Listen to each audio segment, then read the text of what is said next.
So then, according to your way of life, not my way of life, यहाँ पर थोड़ा confusion है। होता क्या है, डैडी आके तुम्हें समझाते हैं ये करना है बेटे तुम्हें, या फिर तुम्हारे मामू तुम्हारे चाचा आके तुम्हें समझाते हैं ये करना है तुम्हें, तुम उनकी बात सुन के काम करते हो। अब देखो होता क्या है, बहुत प्रॉब्लमेटिक एरिया है ये इतना प्रॉब्लमेटिक एरिया है, तुम्हारे 50 साल वेस्ट कर देता है ये एरिया। अब समझो तुमने किसी दूसरे की बात सुनी, अब तुम्हारा ग्रेजुएशन 25 साल के 21 साल में खत्म होता और तुम जॉब करने लगते हो फिर 31 तक।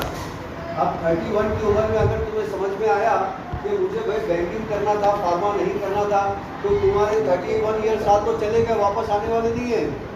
अब तुम यहाँ पर बूढ़ों की लाइन में चले गए तुम यहाँ पर।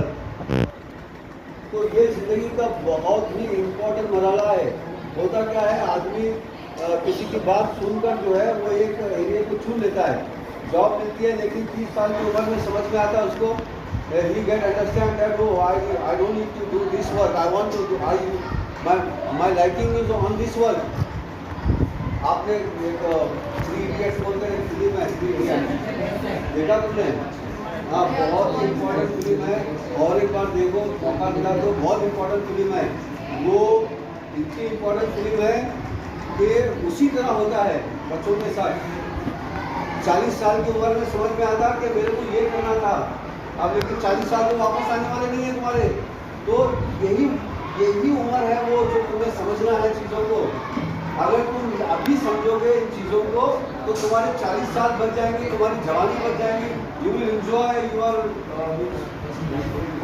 Life, you will enjoy your life, otherwise you will waste your 40 years। अपने आप को समझना है, you need to understand yourself, you need to understand yourself and understand means खाने पीने में नहीं, खाने पीने में भी अंडरस्टैंड करना है। नहीं मुझे तो बिरयानी खाना था, तारी खाना था, वो भी एक जरूरी चीज़ है, लेकिन बिजनेस क्या करना है, मुझे नौकरी कौन सी करना है, फिर मुझे बिजनेस करना है, मुझे खुद से बिजनेस करना है या किसी दूसरे के बिजनेस में मदद करना है, ये भी समझना है। अब तुम्हारी बॉडी लैंग्वेज इंडिपेंडेंट बिजनेस करने की है। अब तुम किसी के पास काम करने जा रहे हो, एज एग्जांपल तुम वहाँ क्या करोगे, बॉस बोलेगा वहाँ रखो बैग को, तुम बोलोगे नहीं बॉस वहाँ पर नहीं रख सकते बैग, वहाँ पर ठीक नहीं लग रहा है, वहाँ रखेंगे, दरवाजे के पास ले जाने के लिए आसानी होगी। बॉस कहेगा अरे भाई मैं तेरा बॉस हूँ, मैं तेरा सैलरी दे रहा हूँ, तेरे कह रहा हूँ ना यहाँ बैग रख। अब तुम बोलोगे नहीं बॉस वहाँ पर ठीक नहीं लगता, मैं वहाँ रखूँगा। अच्छा कोई काम कर, तू जाए